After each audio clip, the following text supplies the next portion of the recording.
Do you ever feel like life is an endless to do list and we're just chasing the next milestone? I know I've felt this way for years, and that's when I decided that I needed to live a slower life. I have been practicing slow living for around 10 months now. It has helped me deal a lot with anxiety, and it has also helped me with my habit of retail therapy. Mainly, it has helped me reconnect with myself.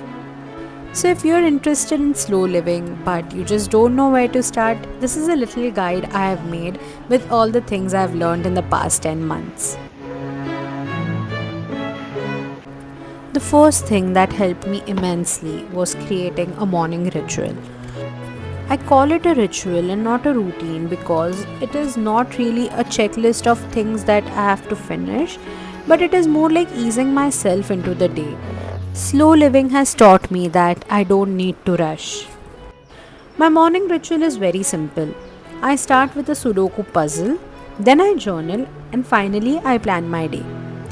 Sudoku helps me clear the brain fog that I usually wake up with, and also it helps me completely focus on one single thing. I consider this as a warm up for my brain.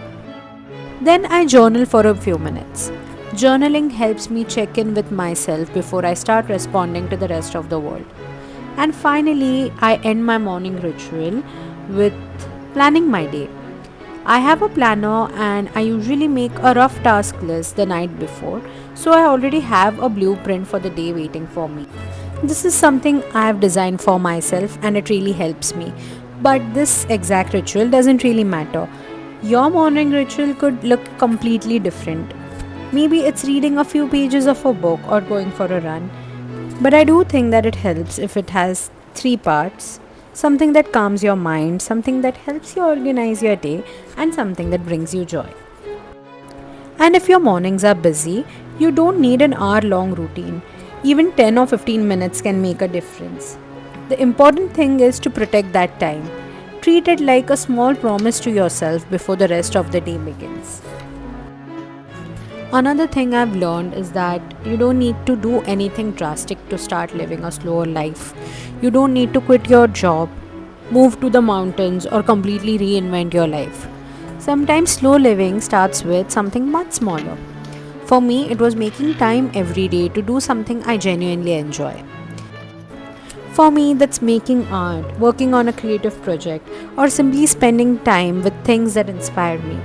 And I've noticed that ever since I started intentionally making space for these things, my days have stopped feeling like a blur. Before, weeks would pass and I'd wonder where all the time had gone. So, if you're trying to live a little slower, don't just think about what you can remove from your life. Think about what you can add. Something small that makes you excited to wake up tomorrow.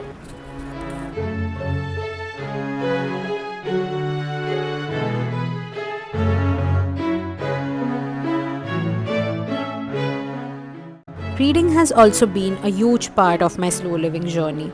I loved reading as a kid, but somewhere along the way I lost touch with it. I think screens and social media slowly replaced the time I once spent with books. Then, a few years ago, during a difficult phase of my life, books somehow found their way back to me. They brought back a spark that I didn't know was missing. They gave me perspective, helped me understand myself better, and reminded me that there is a world much bigger than the one inside my head. And I think that's why reading feels so connected to slow living for me.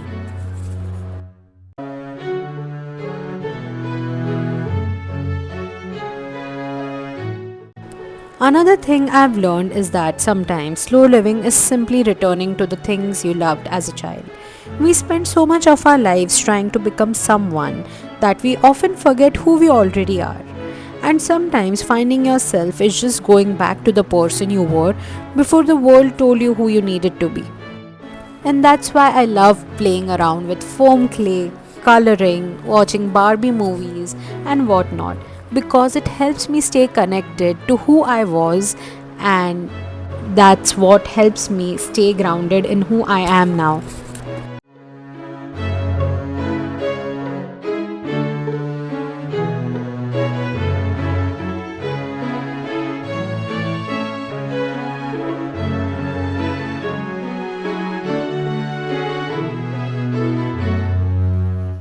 Now, this might be the most important thing that slow living has taught me, and it's about being kind and gentle with oneself.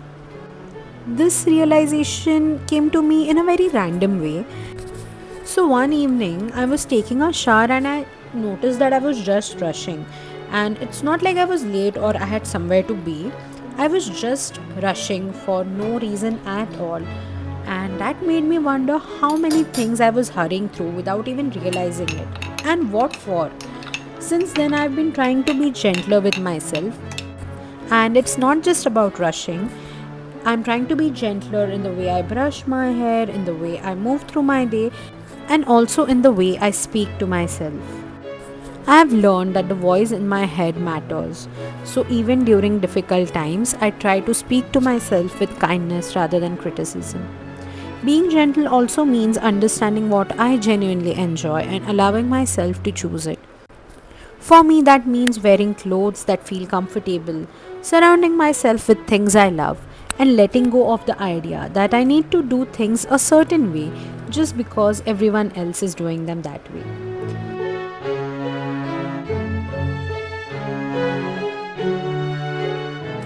For me, slow living has kind of become about wanting less and actually using what I already have. I used to save things for someday, my favorite pretty things. But now I'm slowly realizing someday is just today in disguise. So now I've actually started using my favorite perfume, my favorite stickers, and all the other things that I've kept saving up for so long. And this also means that I spend more time with myself. Sometimes I just sit alone, do nothing, and it doesn't feel weird anymore. It actually feels nice. I am also learning to say no without over explaining it, to take space when I need it, and to stay a little away from things or people that completely drain me. This way of life has honestly helped me more than I expected. I still feel anxious sometimes, but it's a lot less heavy now. I'm slowly starting to understand what my body needs, when to stop, when to rest, and when I'm close to burning out. My life also feels a little more full in a very simple way. I don't really wake up dreading the day anymore. It feels lighter and manageable. And I've started carrying this small belief with me that things will be taken care of. Like, I don't need to hold everything so tightly all the time. It's okay. And I guess this is it. This is my guide to slow living.